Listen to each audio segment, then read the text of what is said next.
প্রতি বছর বিজয় দিবস এলেও ভারতের প্রধানমন্ত্রী থেকে শুরু করে সশস্ত্র বাহিনী মন্ত্রীরা এবং বিরোধী রাজনীতিকরা বিজয় দিবস উদযাপন করেন। সামাজিক যোগাযোগ মাধ্যমে বিভিন্ন বার্তা প্রকাশ করা হলেও সেসব বার্তায় বাংলাদেশ বা মুক্তিযুদ্ধের নাম থাকে না। 1971 সালে মুক্তিযুদ্ধের 9 মাসের রক্তক্ষয়ী সংগ্রাম ও মুক্তিবাহিনীর আত্মত্যাগের বিষয়গুলো উপেক্ষা করা হয়। চলতি বছরও এর ব্যতিক্রম হয়নি। সোমবার 16 ডিসেম্বর সকালে ভারতের প্রধানমন্ত্রী নরেন্দ্র মোদী টুইটার অ্যাকাউন্টে একটি পোস্ট করেন, যেখানে তিনি লিখেন, আজ বিজয় দিবস উপলক্ষে আমরা 1971 সালের ভারতের ঐতিহাসিক বিজয়ে অবদান রাখা সাহসী সৈন্যদের সাহস ও আত্মত্যাগকে সম্মান জানাই।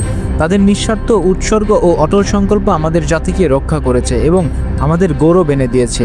এই দিনটি তাদের অসাধারণ বীরত্ব এবং তাদের অদম্য চেতনার প্রতি শ্রদ্ধাঞ্জলি। তাদের আত্মত্যাগ চিরকাল প্রজন্মকে অনুপ্রাণিত করবে ও তাদের জাতির ইতিহাসে গভীরভাবে গেঁথে রাখবে।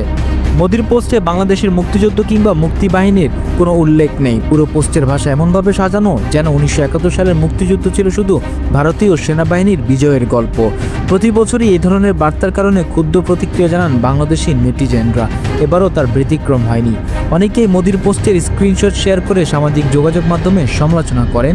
কেউ কেউ মন্তব্য করেন জাতির শ্রেষ্ঠ অর্জনের গৌরব রীতিমতো চিন্তাই করা হচ্ছে। অনেকে এই ঘটনাকে সম্মানসূচক পররাষ্ট্রনীতি লঙ্ঘন হিসেবেও দেখছেন। কেউ কেউ বলছেন এটি বাংলাদেশের স্বাধীনতা, সার্বভৌমত্ব ও গৌরবের প্রতি সরাসরি হুমকি। শুধু প্রধানমন্ত্রী নন, দেশটির বিভিন্ন রাজনৈতিক মন্ত্রী ও সেলিব্রিটিরাও বিজয় দিবস নিয়ে এমন বার্তা দেন। যেমন গুজরাট রাজ্য বিধানসভায় এমএলএ পূর্ণিশক এক্সে মন্তব্য করেন, বিজয় দিবসের শুভেচ্ছা। আমাদের সৈন্যদের বীরত্বগাথার প্রতি রইল বিনম্র শ্রদ্ধা। 1971 সালে মহান মুক্তিযুদ্ধের চূড়ান্ত বিজয় আসে 16 ডিসেম্বরে। সেদিন বিকেলে ঢাকার রেসকোর্স ময়দানে বর্তমান সোহরাওয়ার্দী উদ্যান পাকিস্তানি সেনাবাহিনীরা আত্মসমর্পণ করেন। মুক্তিবাহিনীর সাথে ভারতীয় সেনাদেরও অংশগ্রহণ ছিল।